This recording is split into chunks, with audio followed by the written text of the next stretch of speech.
Guys നമ്മളത് കോയമ്പത്തൂരിൽ കാന്ത കാണാൻ വേണ്ടി കയറിയതാണ്. അപ്പോൾ ദുൽഖർ എന്തിന് ഈ പടം ചെയ്തെന്ന് കേട്ട് കഴിഞ്ഞാൽ ഒരു ഐഡിയ ഇല്ല. സത്യം പറഞ്ഞാൽ എന്തിനാണോ എന്തോ, ഇനി പേയ്മെൻറ്റിൻ്റെ ബേസിലാണോ എന്താണെന്ന് അറിയത്തില്ല. വേഫറിനാണ് അടിപൊളി. അപ്പോൾ പേയ്മെൻറ്റിൻ്റെ കാര്യത്തിലല്ല, എന്തായാലും ഒരു ഇപ്പം ഇൻ്റർവെല്ലായതേ ഉള്ളൂ.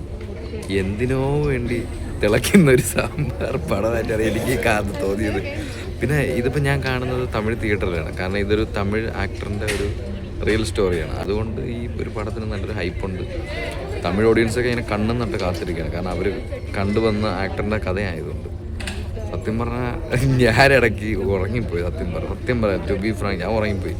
ഇടയ്ക്കൊരു വെടിവെച്ച് ഒരു ഗൺ ഷൂട്ട് ചെയ്യുന്ന ഒരു ഷോർട്ട് സീനുണ്ടാകും, അതിനാണ് ഞാൻ ഞെട്ടി ഓടരുത്. സത്യം പറഞ്ഞു കഴിഞ്ഞാൽ ഉറങ്ങിപ്പോയി സത്യമായിട്ടും. കൂറപ്പടം എന്ന് പറഞ്ഞു കഴിഞ്ഞാൽ ഇതിനകത്ത് വലിയ ബഡ്ജറ്റൊന്നും ഇതിനകത്ത് ആവശ്യമായിട്ടില്ല. ഒരു സിനിമയ്ക്കകത്തെ സിനിമയാണ് പറയുന്നത്.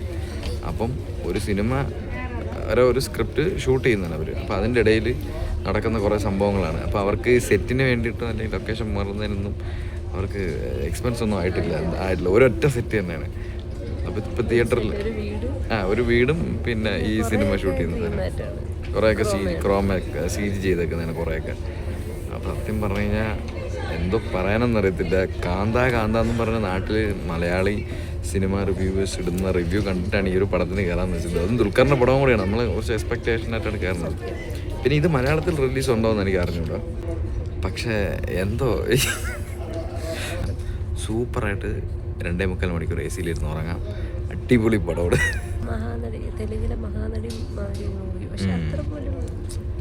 ഒരു ഒന്നുമില്ല ഇതിനകത്ത്.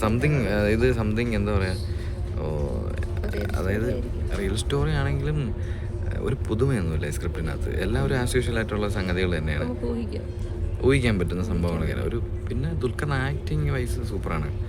ഒരു പുതിയൊരു ഡയമെൻഷൻ. നടി സൂപ്പറാണ്. അപ്പോൾ ആക്ടിങ് വൈസ് ദുൽഖർ സൂപ്പറാണ്. പുതിയൊരു ഡയമെൻഷൻ പുള്ളി സെറ്റ് ചെയ്തിട്ടുണ്ട്. നല്ല രസമുണ്ട് ആക്ടിങ്. പക്ഷെ പടം സ്ക്രിപ്റ്റ് ഒന്നുമില്ല. Same frames, same thing. എന്താ കോട്ട ഓടുന്നുണ്ട്. ഇതൊക്കെയാണ് അവസ്ഥ. അതാണ് അവസ്ഥ എന്ന് പറഞ്ഞാൽ സിനിമ അട്ടർ ഫ്ലോപ്പ് എന്ന് വെച്ച് കഴിഞ്ഞാൽ എൻ്റെ പേഴ്സണൽ വ്യൂവിൽ ഒരു മലയാളി ഓഡിയൻസ് എന്നുള്ള രീതിക്ക്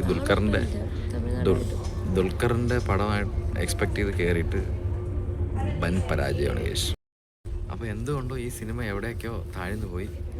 അപ്പോൾ ഗൈസ് എന്തായാലും ഇനിയിപ്പോൾ സിനിമ കണ്ടു കഴിഞ്ഞ് ഒരു ഉറക്കമൊക്കെ കഴിഞ്ഞ് വരാം. അതിൽ ഈ ഒരു കാന്ത സിനിമയെ പറ്റി ഒരു ഫസ്റ്റ് ഹാഫിലെ റിവ്യൂ ഇതാണ്. ഇനിയിപ്പോൾ ബാക്കിയുള്ളത് എങ്ങനെയാണെന്നുള്ളത് കൂടെ കണ്ടിട്ട് ഒരു ഫുൾ റിവ്യൂ ആയിട്ട്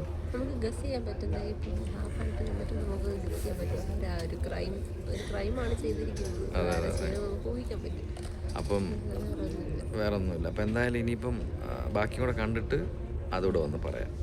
തൃപ്തിയായി എന്തായാലും ഫസ്റ്റ് ഹാഫ്. ഗൈസ് പടം കഴിഞ്ഞു പുറത്തിറങ്ങി. ഞാൻ ഉറങ്ങിപ്പോയി. എന്താണെന്ന് വെച്ച് കഴിഞ്ഞാൽ സെക്കൻഡ് പാർട്ടിന്റെ റിവ്യൂ പറ. സെക്കൻഡ് ഹാഫിന്റെ റിവ്യൂ പറ.